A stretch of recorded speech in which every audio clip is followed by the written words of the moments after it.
बिस्मिल्लाहिर्रहमानिर्रहीम। अस्सलाम वालेकुम नाज़रीन, आप यूट्यूब चैनल देख रहे हैं। मैं इमरान खान हूँ। सबसे पहले बात करते हैं खैबर पख्तूनख्वा में जो सेनेट इलेक्शन होने जा रहा है उसके हवाले से। ख़बरें मेरे पास और भी हैं। पहले पाकिस्तान तहरीक इंसाफ ने अपने उम्मीदवारों से कहा कि हम बिला मुकाबला इलेक्शन लड़ने की तरफ जा रहे हैं और हमने 6 नाम फाइनल कर लिए हैं। यानी 4 बंदे वो जितवाना चाह रहे हैं मखसूस इन नशिस्तों के ऊपर। ये जो जनरल नशिस्तें हैं, PTI को लगता है कि PTI की उनमें से 7 में से 4 जीतेंगे। तो 4 ये ले रहे हैं, एक वो ले रहे हैं ख़वातीन की और एक ले रहे हैं टेक्नोक्रेट की। तो उन्हें लगता है कि वो 6 जीत सकते हैं। और फिर इन्होंने कहा जी वापस ले लें। फिर एक अज़हर मशवानी साहब एक कवरिंग कैंडिडेट थे, क्योंकि कवरिंग कैंडिडेट जो हैं उन्होंने अपने जब वापस लेने थे जो कागजात नामजदगी जमा करवाए हुए हैं, तो उसके बाद बंदे ही उतने बच जाने थे जितने बंदों ने सेनेटर बनना था। अपोजिशन की जिम्मेदारी थी कि वो अपने बंदे वापस ले लेते, हुकूमत की जिम्मेदारी थी कि वो अपने बंदे वापस ले लेते, और टोटल जब 11 बंदे बच जाते तो 11 के 11 सेनेटर्स बन जाते। अब इसमें जो है वो डेवलपमेंट बड़ी इंपॉर्टेंट है और वो अभी हुई है, और इसका डाटा भी मेरे पास है। ये डाटा जब मैं आपके साथ शेयर करूंगा तो कुछ चीज़ें आपके लिए बड़ी हैरानकुन होगी, क्योंकि अब फड्डा पड़ गया है। पहले तो जो है वो एक ट्वीट आया, और वो ट्वीट था अज़हर मशवानी की तरफ से। ये बरतानिया में मौजूद हैं, पाकिस्तान तहरीक इंसाफ के सोशल मीडिया एक्टिविस्ट हैं, इमरान खान साहब के नौजवान साथियों में से एक। तो अज़हर मशवानी साहब ने कहा जी कि ठीक है, मैंने पार्टी की हदायत पे वापस ले ली अपने कागजात नामजदगी। एक फॉर्म भिजवाया था, इन्होंने फुल करके वापस दे दिया। तो लेकिन उन्होंने कहा मुराद सईद के बाद अगर सबसे ज़्यादा किसी का हक बनता है तो अज़हर मशवानी साहब ने दावा किया कि वो हक पाकिस्तान तहरीक इंसाफ की जानिब से जो इरफान सलीम साहब हैं उनका हक बनता है, उन्हें फिर मौका मिलना चाहिए। तो वो इरफान सलीम साहब के बारे में इतला आ रही है कि वो डट गए हैं और उन्होंने कागजात नामजदगी वापस लेने से इनकार कर दिया, और उसके बाद जो बाकी कवरिंग कैंडिडेट्स हैं वो भी खड़े हो गए हैं। तो अब बिला मुकाबला वाले मामले में एक दफ़ा फिर कटाई पैदा हो गई है। एक तरफ पाकिस्तान तहरीक इंसाफ की जो सूबाई हुकूमत है या अली अमीन गंडापुर हैं, वो मुआहदा कर रहे हैं, और खैबर पख्तूनख्वा में सेनेट इंतखाबात बिला मुकाबला कराने पर हुकूमत और अपोजिशन के दरमियान अहम पेशरफ्त सामने आ गई है। अली अमीन गंडापुर और अपोजिशन रहनुमाओं के दरमियान में इस मुआहदे को हतमी शक्ल दे देगी, और किसी बात पर इनका इत्तफाक नहीं होता। इनका इत्तफाक महंगाई के खिलाफ नहीं होता, गुर्बत के खिलाफ नहीं होता, बेरोज़गारी के खिलाफ नहीं होता, अवामी मसाइल के खिलाफ नहीं होता, मादनियात की चोरी के खिलाफ नहीं होता, जाली किस्म के जो ऑपरेशन किए जाते हैं उनके खिलाफ नहीं होता, दहशतगर्दी के खिलाफ नहीं होता। किसी मामले पे इनका इत्तफाक नहीं होता। लेकिन जब मिल बांट के खाने का मौका आ जाए या सीटें एक दूसरे को बांटनी हो, वहाँ इनका इत्तफाक हो जाता है। बहरहाल अपोजिशन और हुकूमत के बीच में इत्तफाक सामने आ गया है और हतमी शक्ल दे दी है। फार्मूले के तहत 5-6 का फार्मूला है। 6 सीटें जैसे कि मैंने आपको बताया PTI लेना चाहती है, 5 सीटें अपोजिशन को मिल रही हैं। लेकिन पाकिस्तान तहरीक इंसाफ के अंदर एक डाटा गर्दिश कर रहा है, और उस डाटा के अंदर ये शो किया गया है कि पाकिस्तान तहरीक इंसाफ सिर्फ 5-6 सीटें नहीं 9 सीटें जीत सकती है। अब ये तहरीक इंसाफ कैसे कह सकती है कि वो 9 जीत सकते हैं? तो सिचुएशन आपको अपने सामने रखनी पड़ेगी कि एक्चुअली सिचुएशन है क्या। जब आप सूरत हाल देखेंगे और सीटों की तादाद गिनेंगे, फिर आपको आइडिया होगा कि किसको कितनी सीटें मिलेगी, और क्या ये दावा पाकिस्तान तहरीक इंसाफ के लोगों का ठीक है या गलत है। तहरीक इंसाफ के लोग ये कह रहे हैं कि क्योंकि हम ज्यादा सीटें जीत सकते हैं तो हमें कम सीटों के ऊपर समझौता नहीं करना चाहिए। हम अपनी 3 सीटें दे रहे हैं किसको? अपोजिशन को। यानी जो PDM की जमातें हैं, PTI, उन्हें अपनी 3 सीटें दे रही है बकौल पाकिस्तान तहरीक इंसाफ के अंदर। जो लोग तनकीद करने वाले हैं वो ये कह रहे हैं। अब वो ये दावा कैसे कर रहे हैं, मैं आदादो शुमार आपके सामने रखता हूं। टोटल जो है ना वो 53 की तादाद है जो अपोजिशन की है। 53 अपोजिशन के लोग हैं, जबकि जो हुकूमत के लोग हैं उनकी तादाद है 19 जमा 19 जमा 18 जमा 18 जमा 18, ये 92 है जी। एक 92 और एक 53। तो 92 और 53 को अगर आप मिलाएं तो ये टोटल 145 बन जाते हैं जो अरकान असम्बली है। अब इसमें जो फार्मूला लेकर आए पाकिस्तान तहरीक इंसाफ के दिमाग, वो ये कहते हैं कि हम 5 सीटें जीत सकते हैं सेनेट की, और वो 5 सीटें वो हैं जो जनरल नशिस्तें हैं। जबकि PTI जो है उनकी क़यादत ये कह रही है कि जी हम 3 जीत सकते हैं। तो ये 2 सीटें अपोजिशन को क्यों देना चाहते हैं? ये है सबसे बड़ा सवाल।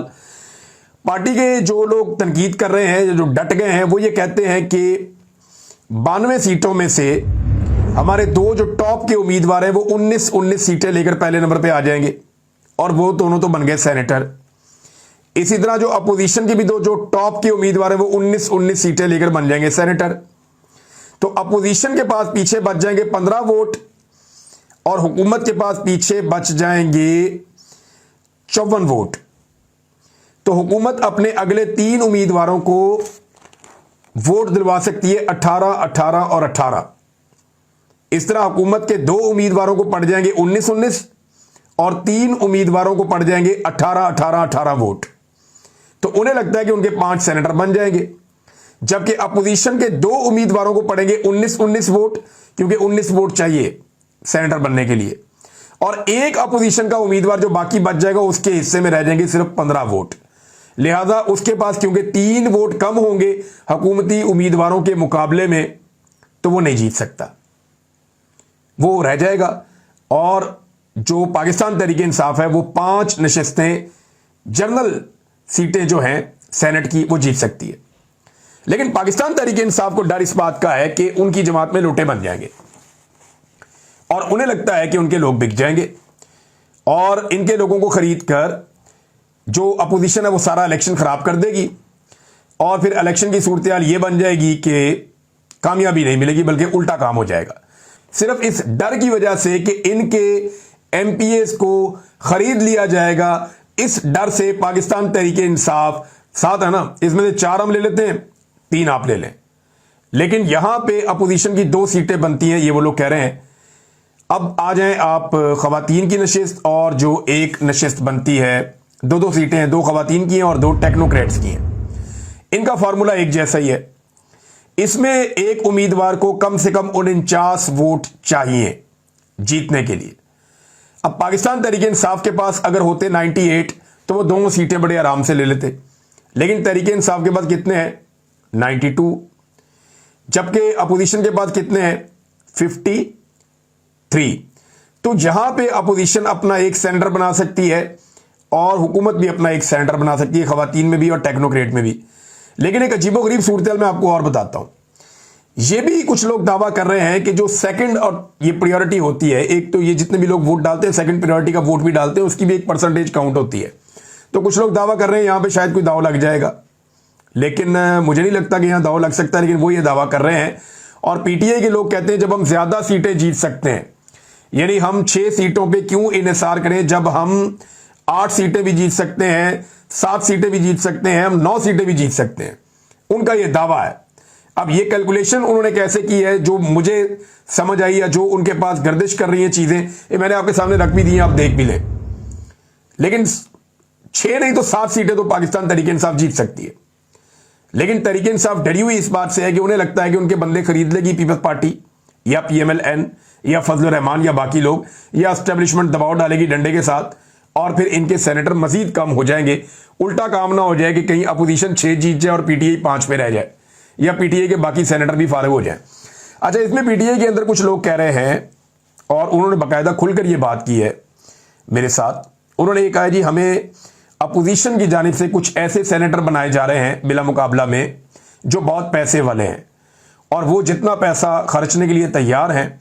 यही वजह है कि हमें लगता है कि हमारे लोग भी शायद कंप्रोमाइज हुए और वो बिला मुकाबला वाले ऑप्शन की तरफ गए हैं।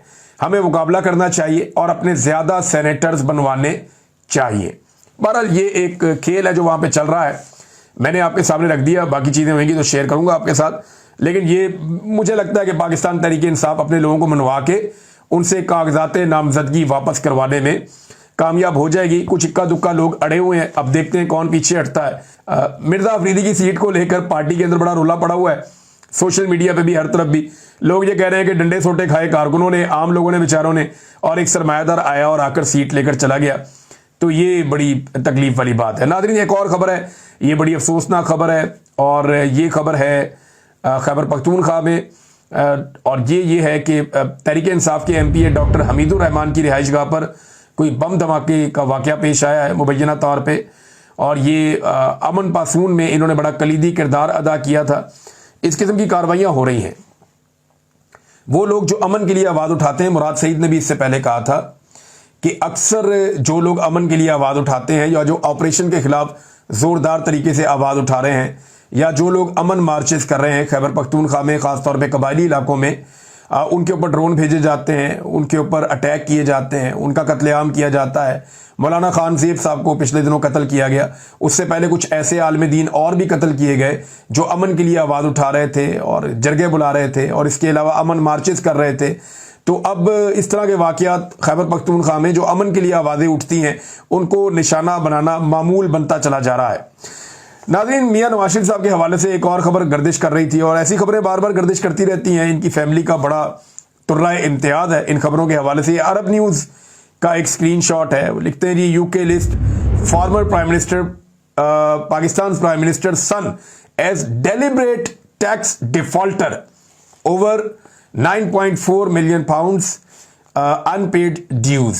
वो ये कहते हैं जनाब के यूके ने लिस्ट कर दिया है साबिक वजीर आजम पाकिस्तान के बेटे को कि वो डेलिब्रेटली यानी जानबूझकर टैक्स डिफॉल्टर हुआ है। एक तो होता है ना, टैक्स डिफॉल्ट हो गया, प्रॉब्लम हो गई, कोई दिवालिया हो गया, लेकिन उन्होंने लिस्ट कर दिया कि जानबूझकर ये टैक्स डिफॉल्टर बना है और 9.4 मिलियन पाउंड्स का इसने टैक्स नहीं दिया बरतानवी कवानीन का गलत फायदा उठाते हुए। बहरहाल ये इसके ऊपर पाकिस्तान तहरीक इंसाफ ने भी एक कमेंट किया है उनके ऑफिशियल पीटीआई के अकाउंट से, और पीटीआई ऑफिशियल लिखती है कि Nawaz Sharif son is officially international चोर totally living up to the family legacy, कि जो जैसी फैमिली थी वैसे ही वो काम कर रहा है नवाज शरीफ का बेटा भी। नाज़रीन, बलूचिस्तान के हवाले से जो खबरें मैं आपको लगातार दे रहा हूं कि जो बलोच माएँ बहनें बेटियां और बुजुर्ग लोग जो वहां पे मौजूद हैं इस्लामाबाद में, वो एहतजाज करना चाहते हैं। बारिशें लगातार हो रही हैं लेकिन उसके बावजूद उन्हें खुले आसमान के नीचे बिठाया गया है। वो टेंट लगाने की कोशिश कर रहे थे और वहाँ पे पुलिस आ गई। एसएचओ साहब जो हैं वो खुद डंडों के ऊपर खड़े हो गए, आकर जो टेंट लगाने वाले डंडे हैं उनके ऊपर खड़े हो गए और उन्होंने ज़बरदस्ती रोकना शुरू कर दिया कि मैं यहाँ पे टेंट नहीं लगाने दूंगा। अपनी ख़वातीन को और बच्चियों को बचाने के लिए बारिश से वहाँ जो चंद मर्द हज़रात मौजूद थे वो बेचारे अपने हाथों के साथ टेंट उठाकर खड़े थे और वो कोशिश कर रहे थे कि जो ख़वातीन हैं वो भीगने से बच जाएँ। और वहाँ पे जो इंसानी हकूक़ की जो तंजीमें मौजूद थीं, जो ख़वातीन मौजूद थीं, ईमान मज़ारी साहिबा थीं, उसके बाद वहाँ पे मैंने देखा कि जो मुनीज़ जहांगीर साहिबा हैं और दीगर कुछ और लोग भी, वो लोग भी एहतजाज करने के लिए पहुँचे और उन्होंने पुलिस से कहा कि आप ये क्या हरकत कर रहे हैं, आपको ये ज़ेब नहीं देता, आप अपना मजाक बना रहे हैं, आप क्यों इन डंडों के ऊपर आकर खड़े हो गए, आपको किसने कहा कि आप डंडों के ऊपर आकर खड़े हो जाएं। और वो वहाँ पे टेंट लगवाने नहीं दे रहे थे। मुझे हैरत होती है कि लोगों पे तरस खाना चाहिए। ये लोग बड़े दूर दराज के इलाकों से आए, इनके मुतालबात जो हैं वो बड़े जायज़ हैं कि इनके जो प्यारे लापता हैं उनको मंजर आम पर लाया जाए, उन्हें अदालतों में पेश किया जाए। कई लोगों के जो प्यारे हैं वो कई कई सालों से लापता है और वो ढूंढते ढूंढते बेचारे थक गए हैं। उनकी ज़िंदगी भी ऐसे है जैसे ज़िंदा लाशें चल रही हैं। वो बड़ी तकलीफ़ में, बड़ी अजियत में है।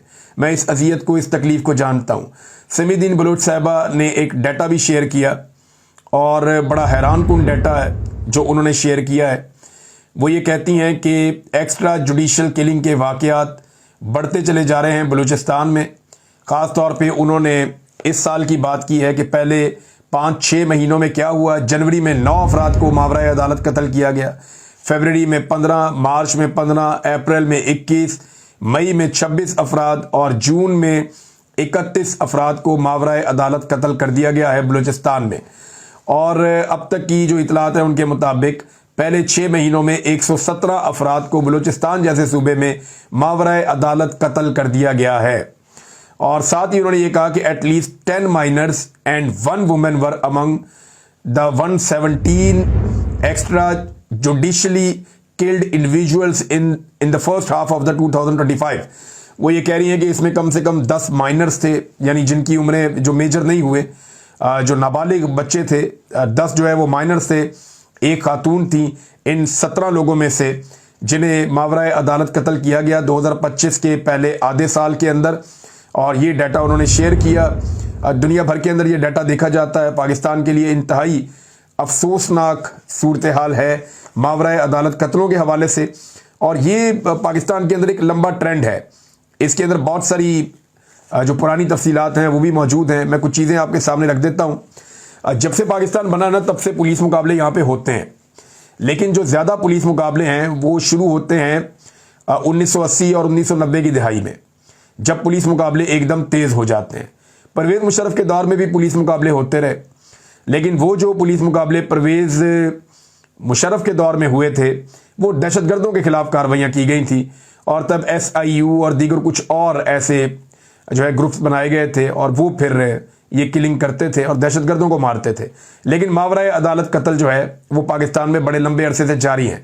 इनका जो अरूज है 1990 की दिहाई में था, जब नून लीग की हुकूमत आई पंजाब में, तो उस वक्त शहबाज शरीफ साहब इस हवाले से बड़े बदनाम हुए। उनके ऊपर बहुत सारी स्टोरीज भी छपी। यहाँ पे बहुत सारे ऐसे पुलिस वाले थे जो सिंध में और पंजाब के अंदर पुलिस मुकाबले करते थे, जिनमें आबिद बॉक्सर का एक नाम है। कराची में एक बहुत बड़ा नाम था चौधरी असलम, इन्होंने बड़े पुलिस मुकाबले किए हैं। आबिद बॉक्सर और चौधरी असलम और इन जैसे लोग जो हैं ये इनकाउंटर स्पेशलिस्ट समझे जाते थे। आबिद बॉक्सर साहब ने बहुत सारे इंकशाफात भी किए। बाद में चौधरी असलम जो है उनका कत्ल हो गया। आबिद बॉक्सर पर कई मरतबा कातलाना हमले हुए। आबिद बॉक्सर जो है वो पाकिस्तान से बाहर भी बहुत अरसा रहे। उन्होंने शहबाज शरीफ के बारे में बहुत सारी बातें खुलकर बताई भी। ज़ीशान काज़मी कराची में इनकाउंटर्स के लिए बहुत मशहूर थे। 2024 में इनकी हलाकत हुई और एक बहुत बड़ा तनाज़ा भी पैदा हुआ था। कुछ और भी इनकाउंटर स्पेशलिस्ट थे कराची में, जिनमें से अभी एक DIG रिटायर हुआ है जिसको आसिफ अली जरदारी कहते थे कि ये अच्छा बच्चा है। तो वो जो अच्छा बच्चा है उसने भी बहुत तबाही फिरी है माजी में। अब इसमें जो पंजाब के अंदर और भी बड़े मशहूर लोग थे, राना फारूक, तारक कंबो, नवीद सईद और उमर विर्क, इनका भी नाम था पुलिस मुकाबलों के हवाले से। ये इनकाउंटर स्क्वाड बनाए गए थे, ये लोग उनका हिस्सा थे और ये पुलिस मुकाबले करते रहे। अब मैं इसकी बात इसलिए कर रहा हूं कि यहां पुलिस मुकाबलों की तादाद में एक मरतबा फिर इजाफा होना शुरू हो गया है। यानी इनके अपने कोड वर्ड्स होते हैं, ये अपने तरीके से चलते हैं, ये अदालतों के अंदर नहीं लेकर जाते, बारों बार पुलिस मुकाबला कर देते हैं। जब इन्हें ये कंफर्म हो जाता है कि ये शख्स मुजरिम है या ये जुर्म की दुनिया में जाता है, ये जुर्म करता है, तो ये फिर अपने तरीके से उसको सजा दे देते हैं। लेकिन ये पूरा सिस्टम या जो चलता है पूरा निज़ाम, ये एक अंडरवर्ल्ड की तरह काम करता है। इसमें डायरेक्ट जो है ऊपर से अप्रूवल ली जाती है और ये कहा जाता है कि ये बंदा माफ़ी के काबिल नहीं है, इसको तो जान से मार देना चाहिए, और फिर उसे जान से मार भी दिया जाता है। ऐसे बहुत सारे वाक़यात जो है वो मैंने बतौर रिपोर्टर भी कवर किए हैं। तभी PMLN का दौर था और अभी भी पंजाब में गुज़िश्ता 1 सालों में एकदम इजाफा हुआ है। और ख़ास तौर पे अब जो अटैक कर रही है, पहले CIA भी ये काम बड़े लंबे अरसे तक करती रही है। डेथ स्क्वाड जो है वो बने रहते थे पुलिस के, जो इनकाउंटर करते थे, लेकिन अभी जो है वो ये काम CTD कर रही है, काउंटर टेररिज्म डिपार्टमेंट, और ये बड़ी सफाई से और बड़ी तेज़ी से काम कर रहे हैं। माजी में तो ऑफिसर्स के नाम सामने आते थे ना, कि नाम खड़ा कर दिया जाता था कि ये मार देगा, ये मार देगा, ये मार देगा, लेकिन अब ऐसा नहीं होता। अब किसी का नाम सामने नहीं आता। ये ट्रेंड लोग होते हैं, प्रोफेशनल लोग होते हैं, ये तय कर लेते हैं फलां बंदे को मारना है, फिर उसे मार दिया जाता है। अब इसके अंदर ना 2 ओपिनियन आ जाती हैं। जो लोग इसको डिफेंड करते हैं वो ये कहते हैं कि जनाब ये इनकाउंटर स्पेशलिस्ट इसलिए ज़रूरी है कि कई जराइम पेशा लोग ऐसे होते हैं जिनके खिलाफ आप कानूनी कार्रवाई करते हैं तो अदालतें उन्हें छोड़ देती हैं। तो अदालती निज़ाम बड़ा कमज़ोर है, तो अदालती निज़ाम अच्छा ना होने की वजह से हम मुल्ज़िमान को सज़ाएं दिलवा नहीं पाते और बड़े बड़े खौफनाक मुल्ज़िमान छूट जाते हैं और वो दोबारा वही जुर्म करते हैं। तो ये एक तरफ का तो ओपिनियन ये है।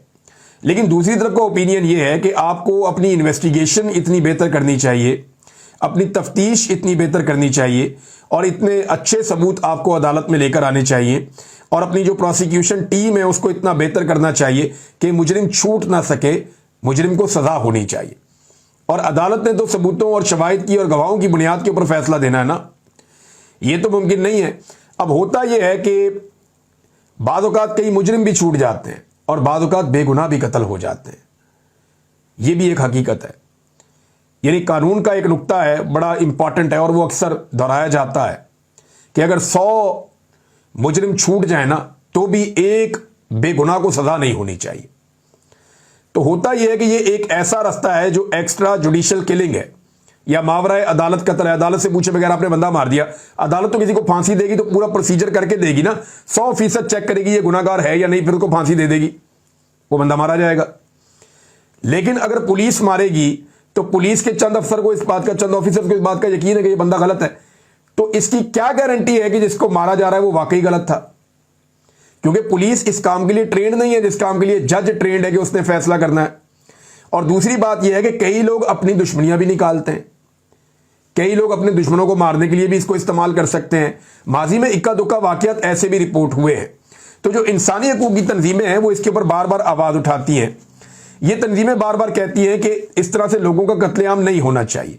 पाकिस्तान बनने से लेकर अब तक ये सिलसिला जारी है, लेकिन 90 की दहाई में बहुत तेजी से इनकाउंटर्स हुए थे। फिर जब शहबाज शरीफ साहब दोबारा इक़्तिदार में आए, दोबारा से इनकाउंटर्स शुरू हो गए थे।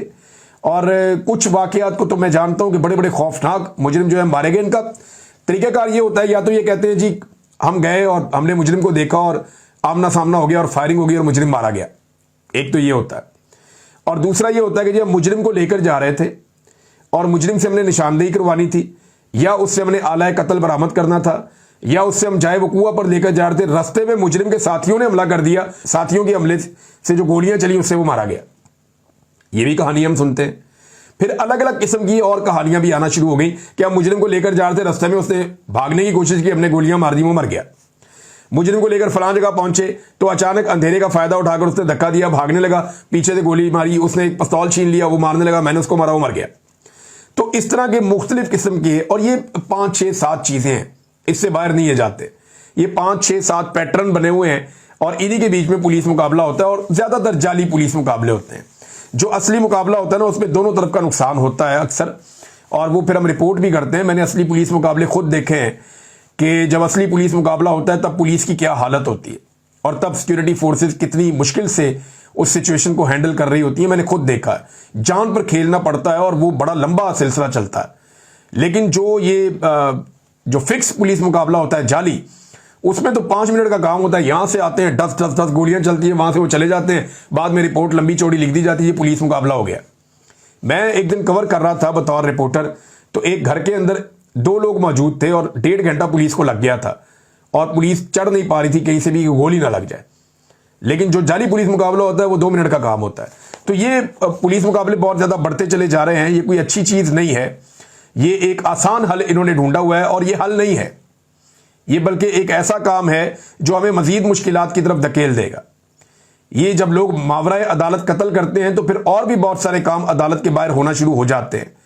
या तो फिर अदालतों को ताला लगाइए और खुद ही फैसला करना शुरू कर दीजिए। तो अदालतों के जरिए से जो भी होना चाहिए वो हो। ये जबरी गुमशुदगियां, ये जाली पुलिस मुकाबले और मावराए अदालत कत्ल, ये सारी चीजें पाकिस्तान में बंद होंगी तो पाकिस्तान बेहतरी की तरफ जाएगा।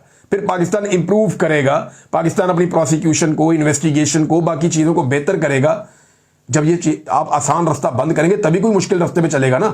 आपने उन्हें आसान रास्ता दिया हुआ कि बंदा ठोक दो, वो बंदे ठोकी जा रहे हैं और ये कई सालों से ये होता चला जा रहा है। और PMLN के दौर में इसको पर लग जाते हैं, ये सिलसिला बहुत तेज हो जाता है।